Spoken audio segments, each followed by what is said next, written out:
Değerli izleyenlerimiz, hepiniz hoş geldiniz. Allah'ın selamı, rahmeti, bereketi, inayeti, riayeti hepimizin üzerine olsun inşallah. Bu programımızın 3. bölümü, sizlerle beraber Hazreti Hatice Validemizin hayatına daha yakından bakmaya çalışıyoruz. Mübarek annemizin bilmediğimiz yönleriyle onu tanımaya ve ona daha yakınlık aramaya çalışıyoruz. Bugün Hazreti Hatice Validemizin radıyallahu anha evlilik süreci ve Efendimiz Aleyhisselatü Vesselam'la beraberliğine dair olan yıllarından konuşmak istiyorum. İnşallah Rabbimin izni inayetiyle hayırlı, bereketli, güzel bir program olsun. Sevgili dinleyenler, Hazreti Hatice Validemiz biliyorsunuz konuştuk, ticaretle uğraşıyor, uluslararası ticaret yapıyor ve ticaret kervanlarına işinin ehli, mahir insanları yönetici olarak ticaret kervanının yöneticisi, idarecisi olarak atıyor. Böyle bir büyük kervan organize etmiş, Şam'a doğru gidecek. Bu kervanın başına henüz bir yönetici, bir kervanbaşı diyebileceğimiz pozisyonda biri atayamamış, onu arıyor. Onun arayışı içerisindeyken Peygamber Efendimizin amcası Ebu Talip durumu öğreniyor ve kendi yeğeni olan Efendimiz Aleyhisselatü Vesselam'ın bu işi yapmasını istiyor. Çünkü sıkışan bir durum var ortada, geçim darlığı yaşanıyor ve Efendimiz Aleyhisselatü Vesselam'ın bu ticarette başarılı olacağından da oldukça emin. Hazreti Hatice Validemize teklifini görüşmek üzere gidiyor. Aracılığını yaparak vaat ettiği ücretin 2 katını da talep ederek, çünkü kendi yeğeninin 2 katını hak ettiğini düşünüyor. Hazreti Hatice Validemiz de bunu seve seve kabul ediyor. Hatta sen benden çok az şey istedin ey Ebu Talip, daha fazlasını isteseydin, hatta ne kadar isteseydin o kadarını verecektim ben zaten diyecektir Hazreti Hatice Validemiz bu görüşmede. Çünkü o Efendimiz Aleyhisselatü Vesselam'ı çok önceden takip etmeye başlamış, onunla ilgilenmeye başlamış, onun hakkında bilgiler edinmiş, adım adım onun etrafındaki olan bitene vukufiyet kesbetmiş. Yani zaten hazır Hazreti Hatice Validemiz Peygamber Efendimiz'e seve seve gönülden razı bu işi veriyor. Ve Efendimiz Aleyhisselatü Vesselam 3 ay sürecek olan Şam yolculuğuna, ticaret yolculuğuna çıkıyor. Bu yolculuğun içerisinde Hazreti Hatice Validemizin çok önemli bir duruşu var. Sadık hizmetlilerinden Meysere'yi Peygamber Efendimiz'i takip etmek üzere yolculuğa katıyor. Diyor ki senin tek vazifen Peygamber Hazreti Muhammed'i, ki o gün için böyle hitap edilmiyor ama takip etmek olacak. Ne yiyor, ne içiyor, nerede oturuyor, nasıl konaklıyor, kimlerle konuşuyor, konuşurken ne yapıyor? Bütün davranışlarını, bütün gördüğün her şeyi benim için not edeceksin. Senin görevin bu ve dönüşte de bana bir bir bunları anlatacaksın diyor. Düşünün, uluslararası bir ticaretiniz var, kocaman bir sermaye ortaya koymuşsunuz, yüzlerce çalışanınız var ama o gün itibariyle Hazreti Hatice Validemizin tek ilgilendiği şey Peygamber Efendimiz Aleyhisselatü Vesselam hakkında daha detaylı bilgi edinebilmek, belki Varaka bin Neffel'den duyduklarını, diğer Haniflerden duyduklarını, Yahudi aleminden duyduklarını ve rüyalarında Allah'ın ona işareten gösterdiği hakikatlerin bir ucunu daha fazlasıyla yakalayabilmek için onun o gün tek düşündüğü Meysere'nin getireceği notlar, edineceği bilgilerdir ve Hazreti Hatice Validemizi heyecanlandıran şey kazanacağı servet değil, ticaretin başarısı değil, Peygamber Efendimiz hakkında daha fazla bilgi nasıl edinebilirim, daha yakın nasıl olabilirim, bunun heyecanında ve derdindedir. Evet, Hazreti Hatice validemizin büyüklüğü tartışılmaz. Onun feraseti ve ufku da, görüş ufku da ne kadar derin, bu bir kere daha görüyoruz. Ticaret biliyorsunuz gayet başarılı geçecektir. Meysere dönüp geldiğinde Hazreti Hatice validemize olan biteni bütün ayrıntılarıyla anlatacak, tuttuğu notları onunla paylaşacaktır. Bir meleklerin Efendimiz Aleyhisselatü Vesselam'a gölgelik yaptıklarını, Peygamber Efendimiz Aleyhisselatü Vesselam'ın Lat ve Uzza adına ne kadar ısrar edilse de yemin etmediğini, onunla alakalı bir iş yapmadığını, ticaretini sadece Allah adına yaptığını, putlardan uzak durduğunu, bu sırada Rahip Bahira ile alakalı bilgileri hepsini paylaşacaktır ve Hazreti Hatice validemizin adeta tahminlerinde ne kadar haklı olduğu, doğru yolda adım attığı, doğru merakların peşinde olduğu gerçeğiyle yüzleşecek ve bu onu daha da Peygamber Efendimiz'e yaklaştırmaya giden yollardan biri olacaktır. Hepimiz Şam yolculuğunu biliyoruz, Şam kervanını, ama Hazreti Hatice validemiz Peygamber Efendimizle Şam yolculuğuyla beraber toplamda 4 kere ticaret yapar. 3'ü Yemen tarafına organize ettiği daha küçük çaplı ticaret kervanlarıdır ve o 3'üne Efendimiz Aleyhisselatü Vesselam katılmıştır görevli, ücretli olarak.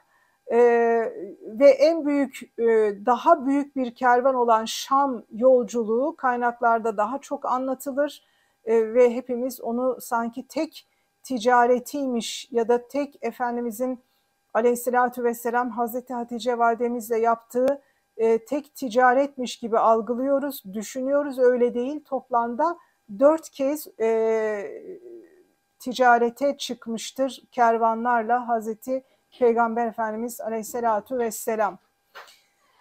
Sevgili dinleyenler, evlilik sürecine gelecek olursak, Hazreti Hatice validemizin gönlündekini yakın arkadaşı Nefise bilir, anlar ve onun aracılığını yapmayı kabul eder ve Peygamber Efendimiz'e gider, bizzat bu meseleyi açar. Peygamber Efendimiz de hayır cevabını vermez. Bu nasıl olacak ki şeklinde bir cümle kurar.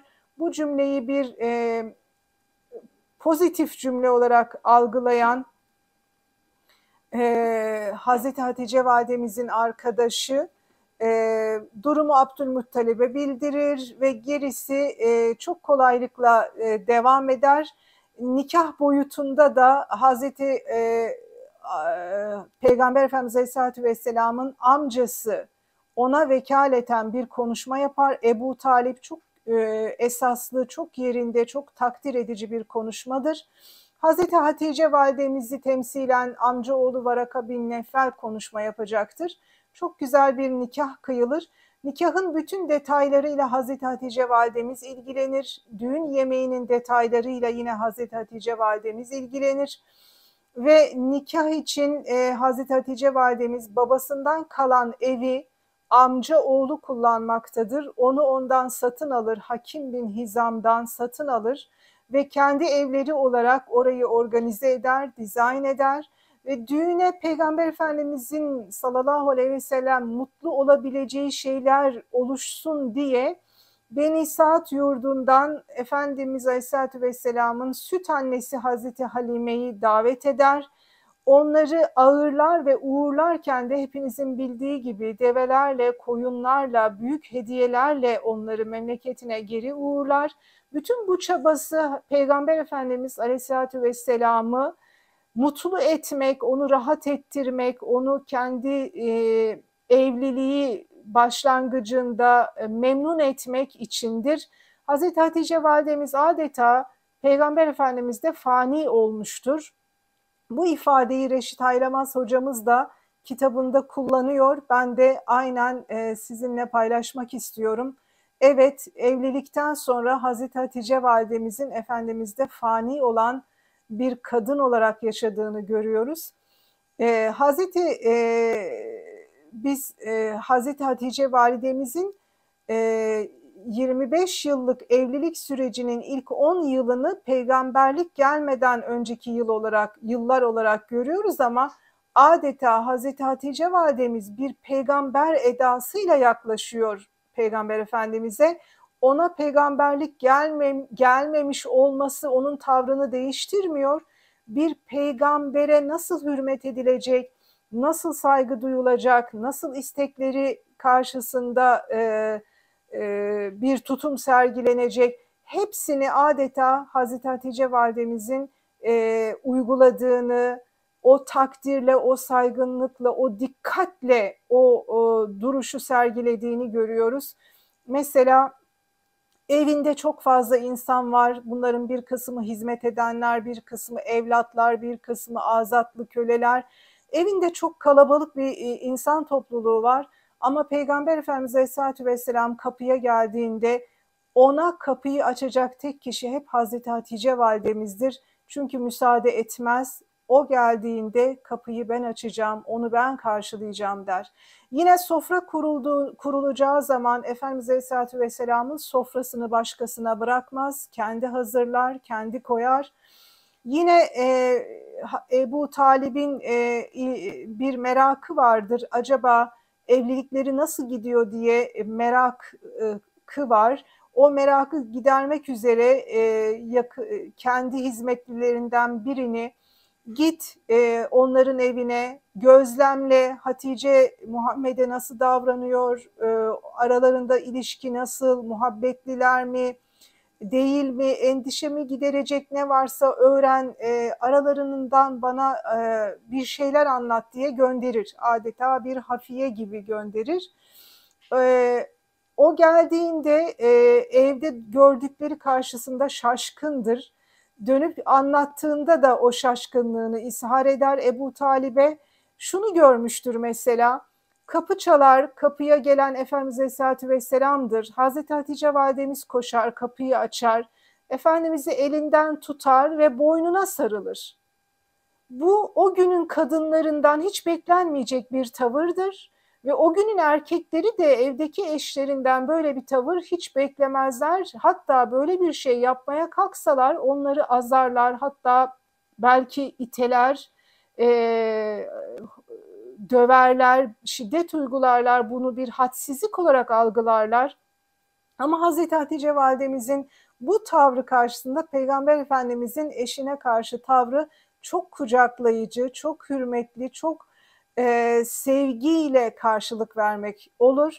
Bunu Ebu Talib'e gelip anlatır. Benim gördüğüm Mekke'nin hiçbir evinde görülmeyecek bir şey. Ey Ebu Talip, Hatice kocasını kapıda karşılıyor, elinden tutup boynuna sarılıyor ama kocası ona sevgiyle karşılık veriyor, bunu hiç yadırgamıyor, bu durum onun da çok hoşuna gidiyor şeklinde anlatmaktadır. Evet, günümüzde Müslümanlık adına eşlerine mesafeli olan erkeklere verilecek güzel bir örnek, bir cevap bu hadisede yatıyor sanıyorum. Yine evin içinde oldukça kalabalık var dedik ya, Peygamber Efendimizin biliyorsunuz Hazreti İbrahim, Hazreti Maria'dan doğan İbrahim dışındaki bütün çocukları Hazreti Hatice validemizin olan evliliğinden çocuklarıdır ve o evde üst üste çocuklar doğmaktadır. Ve 4 tane de Hazreti Hatice validemizin önceki evliliklerinden çocukları vardır ama bu kadar değil. Peygamber Efendimiz Aleyhisselatü Vesselam'a satın alıp hediye ettiği biliyorsunuz Zeyd bin Harise vardır o evde. Bir evlat gibi o evin içindedir. Aynı zamanda Hazreti Ali vardır biliyorsunuz. Peygamber Efendimiz amcasının zor durumunda ona destek olmak için Hazreti Abbas'a, diğer amcası Abbas'a gitmiş. Ebu Talib'in çocuklarını aramızda pay edelim, ona destek olalım demiştir. Bu paylaşımda Hazreti Ali Peygamber Efendimiz'e, Hazreti Cafer Abbas'ın korumasına, Hazreti Abbas'ın korumasına düşmüş. Ebu Talip bu destekten çok memnuniyet duymuş. Akil'i bana bırakın, diğerlerini siz alın demiştir. İşte Hazreti Ali de küçük yaşlarda ki Peygamber Efendimizin himayesine, Hazreti Hatice validemizin şefkatli ana kollarına gelmiş, adeta o evde şekillenen bir zihin yapısı, bir duygu dünyası oluşmaya başlayacaktır Hazreti Ali Efendimizin.